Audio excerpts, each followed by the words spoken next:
L'hôtel de Caumont, Fred Soulier, tu voulais nous le présenter, cet Oui. hôtel, il a une particularité. Oui, parce qu'ici, à Aix-en-Provence, nous sommes gâtés pour les amateurs de belles demeures. Il y a quand même 75 hôtels particuliers classés ou inscrits aux monuments historiques. C'est extraordinaire. Alors malheureusement, ils ne sont pas tous en excellent état et on aimerait les voir retrouver leur gloire passée. Un des plus beaux hôtels particuliers d'Aix, l'hôtel de Caumont, revit. Il a une superficie exceptionnelle. Et il est très connu Aix parce qu'il a été pendant 45 ans, Lolo, le conservatoire de musique. Alors, Ah oui, il y en a un très beau ici, un conservatoire il est juste chorégraphique derrière, national. pas très loin, magnifique. Alors, direction. C'est une ville d'art.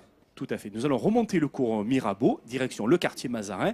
Tout de suite, deuxième fontaine à droite, c'est par là. Dans le cœur du quartier Mazarin, le quartier aristocratique d'Aix-en-Provence, à 50 mètres du cours Mirabeau, voilà le somptueux hôtel de Caumont. Hôtel particulier au XVIIIe siècle, maison de rapport au XIXe, puis conservatoire de musique. Pendant 45 ans, la bâtisse a souffert d'une vie trop bien remplie. Depuis un an, elle renaît, revit et en impose avec sa cour d'honneur, la cour des carrosses et ses somptueuses façades baroques. Bienvenue dans le faste rénové des grandes familles aixoises du XVIIIe siècle. Des pieds de gouttière et d'en mettre un peu sculptés. Faut pas que ça fasse trop 19e. On avait la chance quand même sur l'hôtel de Caumont d'avoir toute la partie sud qui était restée dans son jus. Et par contre, dans la partie nord, on avait des choses qui étaient très cachées, très abîmées, très altérées. Et donc, le fait d'enlever des cloisonnements et de retrouver la disposition d'origine dans les plans a permis de vraiment redonner une valeur et une mise en scène à cet hôtel particulier.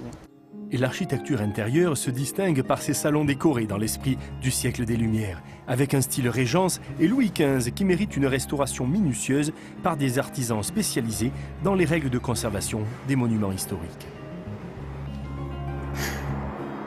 On a juste quelques fragments d'or, mais là on a le motif qui est encore très bien ciselé. Et je suis en train de rincer en fait, de retirer le solvant qu'on a monté en gel pour retrouver la feuille d'or. C'est un petit peu Versailles, puisque Aix-en-Provence était souvent considéré comme le Versailles de la Méditerranée.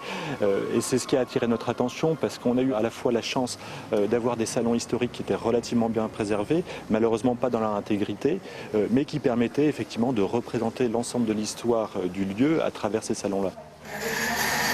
Là, vous m'avez bien repris la moulure, là, c'est bon? Oui, j'ai pris la moulure et je rajoute la petite faille qu'il doit avoir sur là.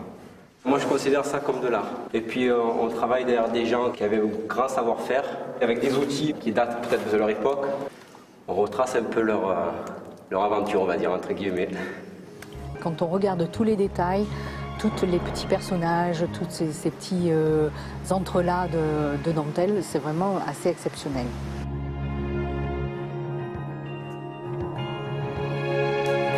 Sublime bâti, hein, vraiment, Fred Soulier. Oui, et puis c'est magnifique. Et cet hôtel particulier a été racheté par Culture Espace. Il aura pour vocation d'accueillir des expositions dans l'atmosphère et l'esthétique vraiment du 18e. La prochaine expo, ça va ouvrir au mois de mai 2015, hein, dans 6 mois. Exposition sur Canaletto, le maître de la peinture vénitienne du 18e. Mais il y aura aussi de la musique. Ce sera un lieu de découverte, de partage. La musique à portée de tous, les arts à portée de tous. Et il y a un véritable pôle culturel ici à Aix, avec d'abord cet hôtel de Caumont, et puis autour de nous, le pavillon noir pour la danse, le Grand Théâtre de Provence juste à côté, la Cité du Livre. Voilà, ça vit, ça bouge. Et alors, tous les Aixois ont envie de le voir renaître, cet hôtel de Caumont. On passe autour, on voit déjà les travaux. Et alors, j'ai eu la chance d'aller filmer avec mon équipe ce travail fabuleux de restauration. Et croyez-moi, les artisans, ils prenaient un réel plaisir tout en travaillant et de faire renaître ce bâtiment. Magie du quartier Mazarin. Merci de ces précisions et de nous faire pénétrer comme ça à l'intérieur de cet hôtel de Caumont. Uniquement pour vous, téléspectateurs de Midi en France. On y est bien dans cette bonne ville d'Aix. On parlait du patrimoine bâti.